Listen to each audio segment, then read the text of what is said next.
प्यारे साथी नमस्कार। अगर आज की इस क्लास को आप लोग पूरा करते हैं तो आप भी एग्ज़ाम बिहार बोर्ड एग्ज़ाम 2025 में टॉप कर सकते हैं, क्योंकि आज की इस क्लास में हम बताने वाले हैं क्लास 12 हिस्ट्री का नया सिलेबस एंड नया पैटर्न क्या है, जो काफ़ी इंपॉर्टेंट रखता है किसी भी एग्ज़ाम में टॉप करने का। सबसे बड़ा फार्मूला यही है, अगर कोई भी एग्ज़ाम हो, अगर आप उसमें सिलेबस को जान लेते हैं, अगर आप सिलेबस को पहचान लेते हैं तो आप किसी भी एग्ज़ाम में टॉप करने के काबिल बन जाइएगा। सिलेबस क्या होता है? सिलेबस होता है एक सही रास्ता, कि आपको यहाँ से यहाँ तक यात्रा करना है तो उसके लिए सही रास्ता क्या है, जो आप अगर आप इसको जान लेते हैं तो आप आसानी से सफलता पा सकते हैं। तो काफ़ी महत्वपूर्ण सेशन है आज की, अगर आज इसको मिस मत कीजिएगा थोड़ा सा भी। अगर आप इसको जान लेते हैं कि क्या क्या है इसमें, तो आप भी एग्जाम बोर्ड बिहार बोर्ड 2024-2025 जो होने वाली है उसमें आप टॉप कर पाइएगा। क्लास 12 के बच्चे जिस है क्या, ये हिस्ट्री में है। सबसे पहले बता दें आपको कि हिस्ट्री क्या है, इसी तरह से सारी सिलेबस आपको बताएंगे। अगर आप उतना जान लेते हैं तो आप भी टॉप कर पाइएगा। सिलेबस में आपको बताना क्या है कि सिलेबस होता क्या है जी, कि सही रास्ता क्या है ना। इसको अब हम बताएंगे आपको कि सही रास्ता क्या है, कहाँ से कहाँ तक पढ़ना है, क्या पढ़ना है, क्या नहीं पढ़ना है, क्या छोड़ना है, क्या पढ़ना है, सारी चीज़ें आपको बताएंगे। सबसे पहले आप बता दें कि क्या क्या चीज़ें आपको इसमें मिलने वाली वीडियो में, तो इस बार क्या क्या बदलाव हुआ है, सारी चीज़ें बताएंगे। कौन सा चैप्टर आपके लिए नहीं पढ़ना है, कौन सा चैप्टर जो आपको इंपॉर्टेंट है, कौन सा बुक आपको लेना चाहिए, एनसीईआरटी या फिर अदर बुक है, उसके बाद तैयारी कहाँ से कैसे और कब करनी चाहिए, सारी डिटेल्स बताएंगे। और प्रश्न पूछने का जो नया पैटर्न है बिहार बोर्ड एग्जाम 2025 में, उसमें किस तरह से प्रश्न पूछे जाएंगे, तो सारी चीज़ें आपको बताएंगे। तो आप लोग बने रहिएगा वीडियो के अंत तक, जो काफ़ी महत्वपूर्ण है। और हाँ, चैनल पर नया है तो सब्सक्राइब कर लीजिएगा। तो चलिए हम लोग देखते हैं सबसे पहले कि कौन सा बुक आपको लेना चाहिए। अगर बुक की बात करते हैं, बुक की बात, तो सबसे पहले आपको बता दें कि एनसीईआरटी में जो है आपकी 3 तरह की बुक है, ठीक है ना। एनसीईआरटी की बात करते हैं, एनसीईआरटी की हिस्ट्री में जो है आपके 3 तरह की बुक है। पहला बुक का नाम क्या है, पुरातत्व एवं प्राचीन भारत। मतलब पहला बुक जो है जिसमें हमको क्या पढ़ना है जी, तो प्राचीन भारत के बारे में पढ़ना है, प्राचीन भारत। दूसरा में क्या पढ़ना है, मध्यकालीन बीच वाले भारत के बारे में पढ़ना है, जो भारत देश है उसके सब प्राचीन में क्या था, उसके बाद मध्य में क्या था, और आधुनिक भारत मतलब कि अभी जो भविष्य में है क्या क्या चल रहा है, तो सारी चीज़ें जो है किसमें, इन तीनों चैप्टर तीनों बुक में आपको पढ़ना पड़ेगा, है ना।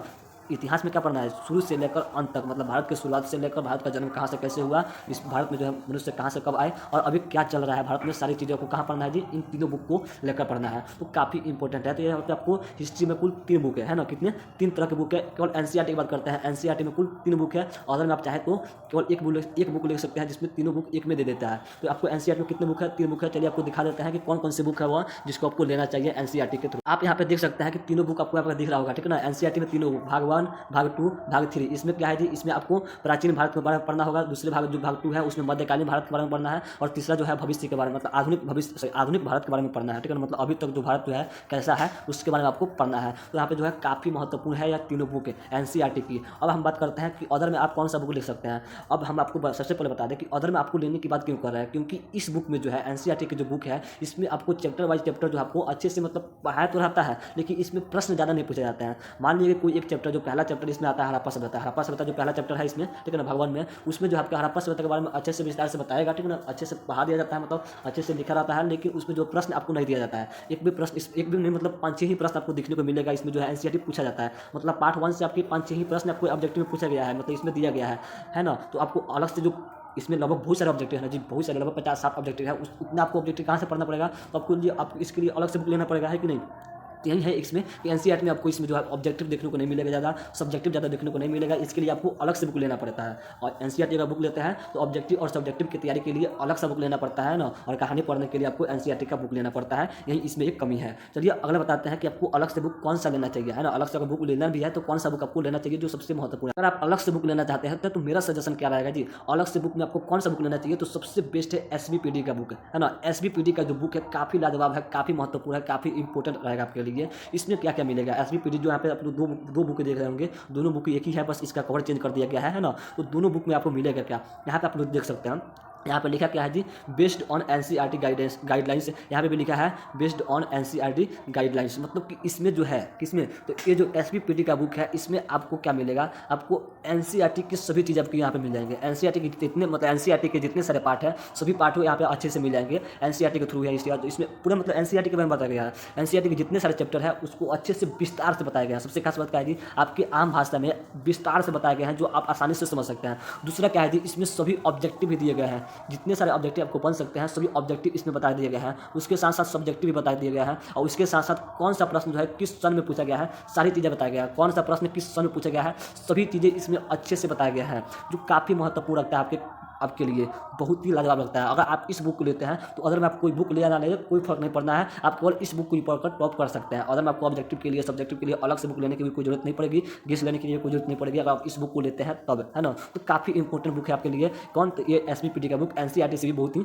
हैवी बुक है, बहुत ही मस्त बुक है। आप इस बुक को भी ले सकते हैं। दोनों का प्राइस जो है सेम टू सेम है, लगभग 300 के आसपास दोनों का प्राइस पड़ जाएगा। एनसीईआरटी को लीजिए तो 2 बुक लेना पड़ेगा, इसके लिए तो सिर्फ एक ही बुक है। एक ही बुक में आपको दोनों एनसीईआरटी के तीनों बुक जो है, एनसीईआरटी के तीनों बुक इसमें एक ही में कवर कर दिया गया है। तो काफ़ी इंपॉर्टेंट है आपके लिए, यह जो बुक है काफ़ी इंपॉर्टेंट हो सकती है। तो आप चाहे तो इस बुक को भी ले सकते हैं। मेरा सजेशन तो यही रहेगा कि आप इसी बुक को ले, बहुत ही बेहतर रहेगा। और नहीं तो आपको एनसीईआरटी के थ्रू पढ़ना है तो आप एनसीईआरटी भी ले सकते हैं। अब बताते हैं आपके कि कौन कौन से चैप्टर जो है आपको पढ़ना है ना। एनसीईआरटी में एनसीईआरटी फिर कोई भी कितने सारे चैप्टर जो आपको पढ़ना है, कौन कौन से चैप्टर आपके लिए इंपॉर्टेंट है, किस किस चैप्टर से प्रश्न नहीं पूछे जाते हैं, किस किस चैप्टर से ज़्यादा प्रश्न पूछे जाते हैं, और कौन कौन से चैप्टर जो आपके लिए एमवीवीआई है, सारी चीज़ें बताते हैं। सबसे पहले जो आपका पहला चैप्टर है पुरातत्व एवं प्राचीन भारत, आपको याद होगा पहला जो आपका बुक है उसका नाम क्या है जी, पुरातत्व एवं प्राचीन भारत। तो उस बुक में आपको कौन कौन से कुल 4 ही चैप्टर है। कितने? 4 चैप्टर। दूसरा जो बुक है मध्यकालीन भारत, उसमें भी कुल 4 ही पार्ट है। और तीसरा बुक जो है उसमें कुल 5 पार्ट है। मतलब कुल मिलाकर आपका कितना हो जाएगा? 5 8 5 13, सॉरी कहाँ गया, 4 4 8 8 5 13, ठीक है। हाँ, लगभग 13 से 15 चैप्टर है, ठीक है ना। कुल कितने? 15 चैप्टर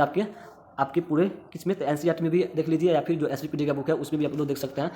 कुल मिलाकर 15 चैप्टर आपको पढ़ना पड़ेगा, है ना।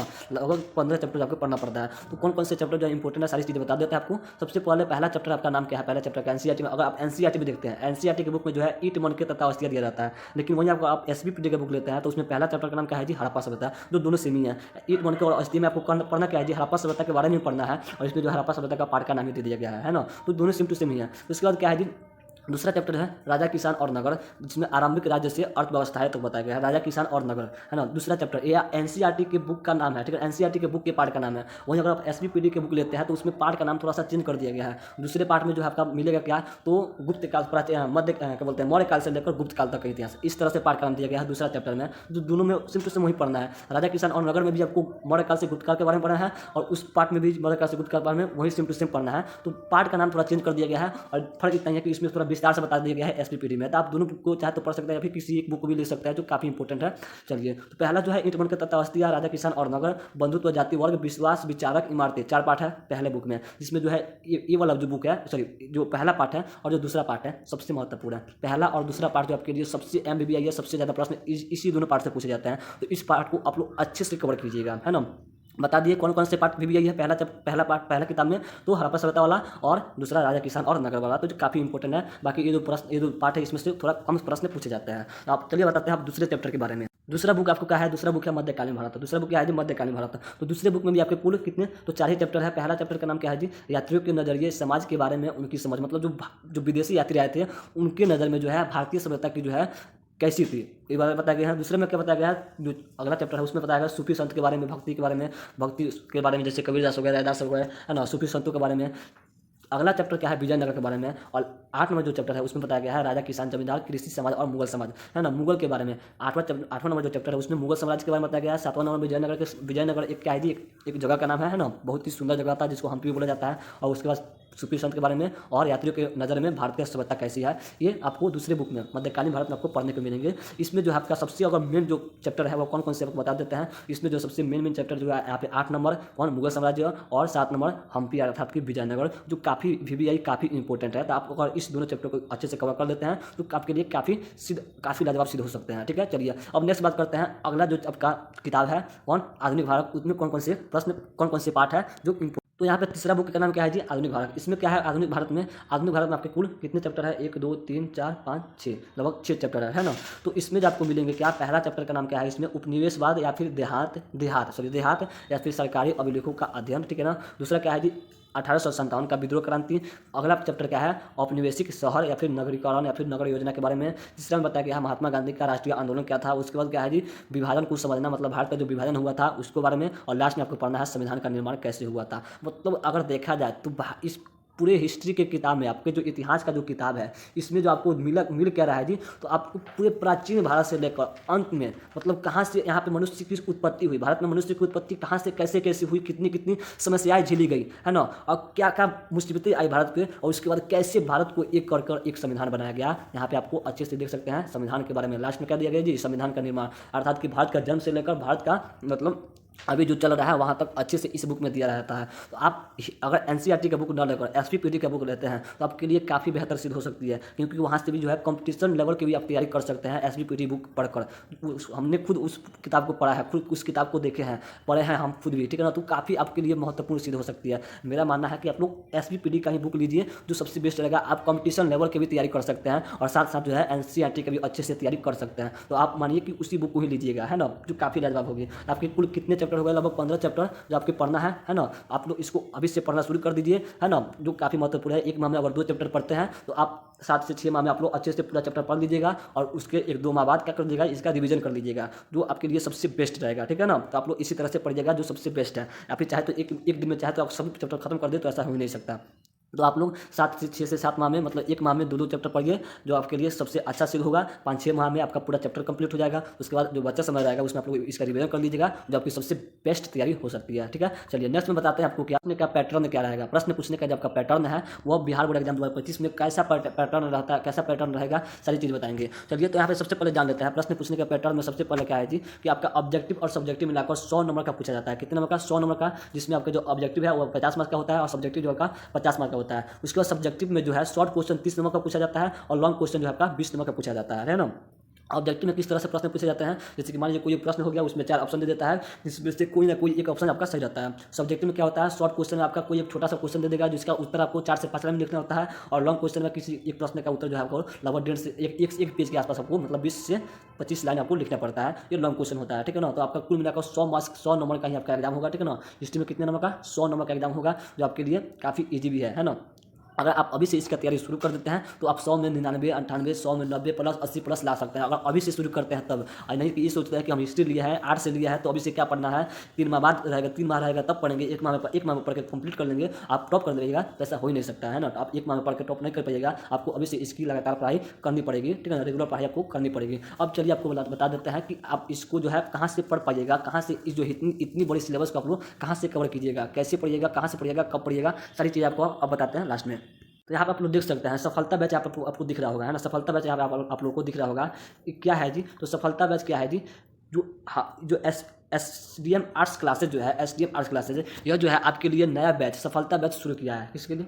आप सभी के लिए है, नया बैच शुरू किया है सफलता बैच, है ना। सफलता बैच जो 2025 के लिए है, काफ़ी महत्वपूर्ण है, और ये भी जो है हिंदी मीडियम से है ना, हिंदी माध्यम से है, और क्लास 12 के लिए है। और आर्ट्स में जितने सारे सब्जेक्ट आपको है, आर्ट्स में जितने सारे सब्जेक्ट हैं, उन सारी सब्जेक्ट को एकदम से अच्छे से एनालाइज करके पढ़ाया जाएगा, और उसका जो फी है एकदम शून्य है। आप यहाँ पर देख सकते हैं, एकदम फ्री, एकदम शून्य में आपको एकदम फ्री में आपको सारे चैप्टर पढ़ाए जाएंगे। हिस्ट्री का जितने सारे, हिस्ट्री का नहीं मतलब आर्ट्स का जितने सारे सब्जेक्ट है, सभी सब्जेक्ट को अच्छे से चैप्टर बाय चैप्टर पढ़ाए जाएंगे। उसका नोट्स भी आपको दिया जाएगा और उसका टेस्ट भी लिया जाएगा, मतलब सभी चीज़ें आप यहाँ पे दिए जाएंगे। तो अगर आपको पढ़ना चाहते हैं, आप सफल होना चाहते हैं, आप 12 में 10th जो 12th एग्जाम है उसमें टॉप करना चाहता है, तो अभी से लग जाइए पढ़ाई में। ये जो बैच है आपको शुरू हो चुकी है, और यहाँ पे अब यहाँ से आप जो आपका लगातार जो है वीडियो आपको मिलेगा। आप लोग अच्छे से अभी से धीरे धीरे ही सही लेके पढ़ते रहिए, है ना। सहना से धीरे धीरे से पढ़ते रहिए, रुकना नहीं है ना। ये नहीं कि एक माह रहेगा तब पढ़ेंगे, नहीं, अभी से थोड़ा थोड़ा ही सही लेके पढ़िए, है ना। ऐसा नहीं कि सब छोड़ दीजिए, एक माह रहेगा तभी पढ़ेंगे, नहीं, तो अभी से पढ़ते रहिए, जो आपके लिए काफ़ी बेहतर सिद्ध हो सकता है। हमारा गाइडलाइंस यही रहेगा कि आप लोग अभी से अच्छे से बेस्ट तैयारी कीजिए, जो सबसे बेस्ट रहेगा। आप लोग मन लगाकर पढ़ाई कीजिए अभी से। पहला ये जो क्लास का हिस्ट्री का पहला क्लास है,